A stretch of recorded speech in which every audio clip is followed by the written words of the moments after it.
Pemirsa, Anda kembali lagi dalam Visi Negarawan. Sebelum saya ke Pak Sukidi, kita lihat polling yang berikut ini pemirsa. Dengan pertanyaan, apakah Anda optimis Indonesia dapat menjadi negara maju berpendapatan tinggi? Kita lihat grafiknya berikut ini. Yang menjawab ya 62%, yang menjawab tidak 38%.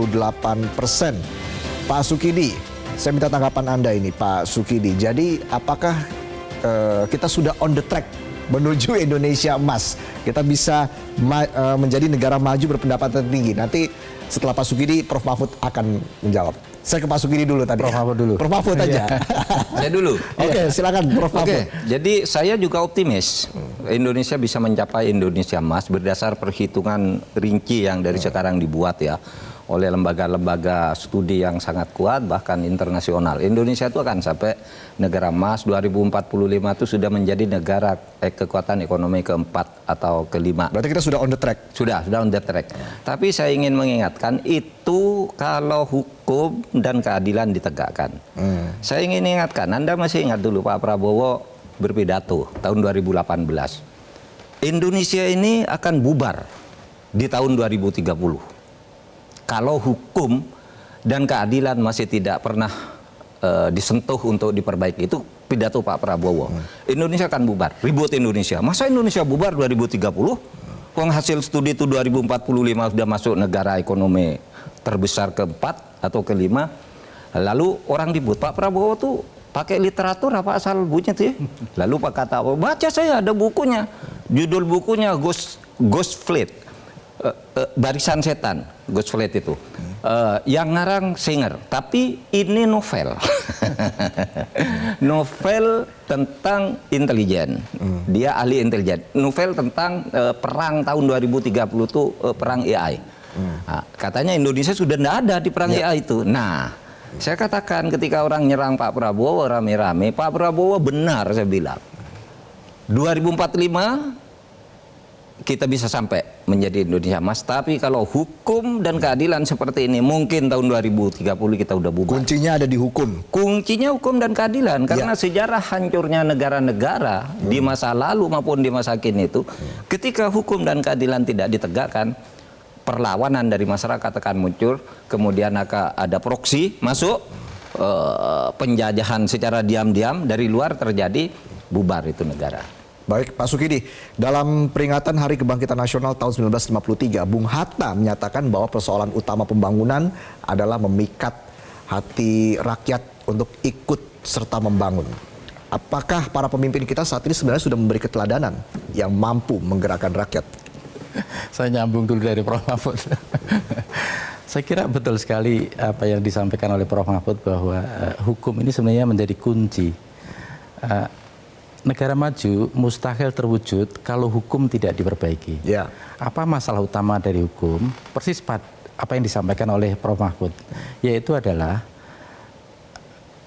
politisi hanya berkutat pada the letter of the law yang beliau sebut sebagai prosedur hukum, tetapi mengabaikan the spirit of the law. Ini kata Profesor Stephen Levitsky dan Daniel Ziblatt di Harvard. Nah, yang terjadi adalah selama ini politisi itu memang secara prosedural tidak kelihatan melanggar hukum. Oke. Tetapi sebenarnya secara substansial mereka merusak spirit hukum itu sendiri. Bagaimana perusakan terhadap spirit hukum terjadi melalui apa yang oleh Profesor Mark Tushnet dari Harvard Law School dengan istilah constitutional hardball. Dan inilah kenapa rezim di dunia itu jatuh ke arah rezim autokrasi, terutama ditempuh melalui constitutional hardball ini. Constitutional hardball itu adalah permainan kasar konstitusional, di mana aktor di cabang kekuasaan eksekutif melakukan intervensi ke lembaga-lembaga lain, terutama yudikatif itu sendiri. Intervensi kekuasaan eksekutif ke lembaga yudikatif itulah yang membuat hukum menjadi rusak. Kenapa? Karena tidak memiliki satu kesadaran yang disebut sebagai institutional forbearance. Kesabaran institusional untuk tidak melakukan politik cawe-cawe terhadap lembaga lain. Yang terjadi pada kita itu adalah politik cawe-cawe dilakukan dengan cara the invisible hand, dengan tangan yang tersembunyi. Karena dengan tangan yang tersembunyi maka tidak bisa dibuktikan secara material, secara formil.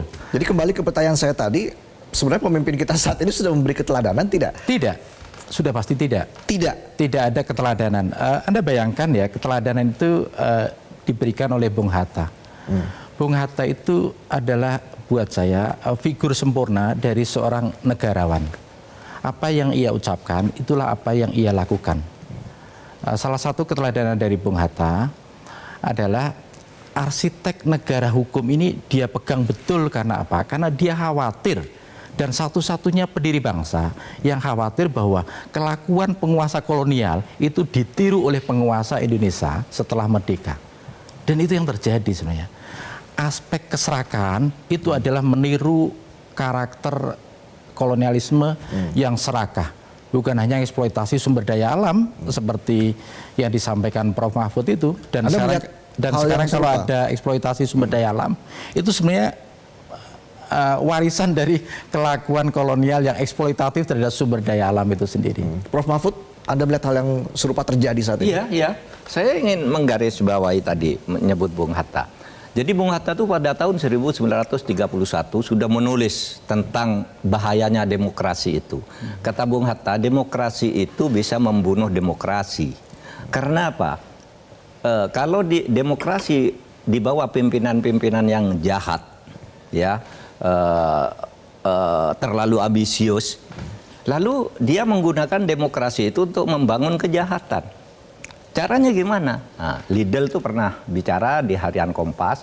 Di Indonesia itu korupsi itu dibangun melalui demokrasi.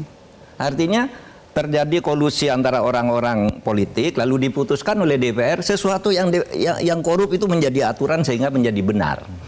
Nah, itu sebenarnya saya kan pernah mengatakan itu Hitler, penjahat terbesar Perang Dunia Kedua itu memperoleh kekuasaannya melalui demokrasi. Dia ikut pemilu, lalu partai-partai dia pegang semua, dia ancam, lalu membuat undang-undang tentang kewenangan bertindak bagi pemerintah. Nah, itu yang dia gunakan, membunuh rakyat, apa macam-macam. Sampai akhirnya Hitler kan kematiannya tidak diketahui sampai sekarang. Karena dia ketika lari ke sebuah terowongan itu terus tidak keluar lagi. Spekulasinya banyak, ada yang bilang itu bunuh diri lalu dibakar. Ada yang bilang, enggak, itu ditangkap oleh sekutu lalu dibunuh di luar. Ada yang bilang itu ditembak sendiri oleh pengawalnya lalu badannya dirusak sehingga tidak ada yang kenal gitu. Nah, itu Hitler itu yang akan menjadi tokoh yang sangat dikenang pemerintah yang paling buruk dan otoriter sepanjang sejarah. Itu membangun kejahatannya itu melalui demokrasi. Kolusi-kolusi di antara para politisi itu loh.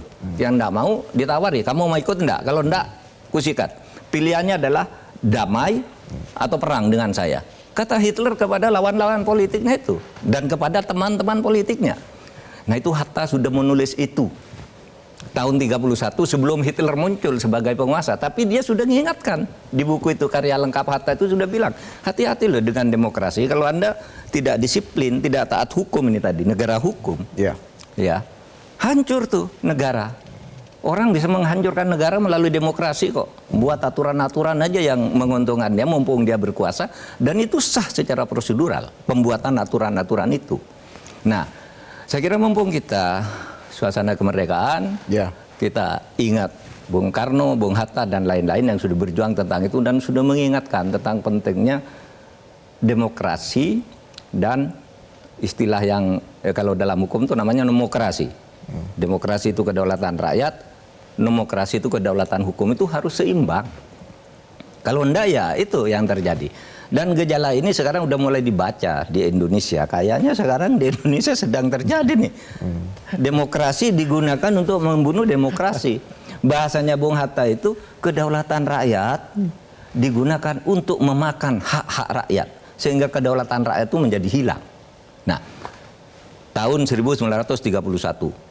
14 tahun sebelum merdeka Hatta sudah bicara itu, dan sekarang ini sedang terjadi di depan mata kita ini. Ya, kita berdoa untuk Bung Hatta. Mudah-mudahan tidak sedih di kuburan melihat situasi seperti ini. Semoga demokrasi justru bisa semakin membangun persatuan dan kesatuan ke Ya, depan untuk itu yang Indonesia. Tapi kita akan bahas lebih jauh lagi. Pemirsa, kita harus jeda. Tetaplah bersama kami.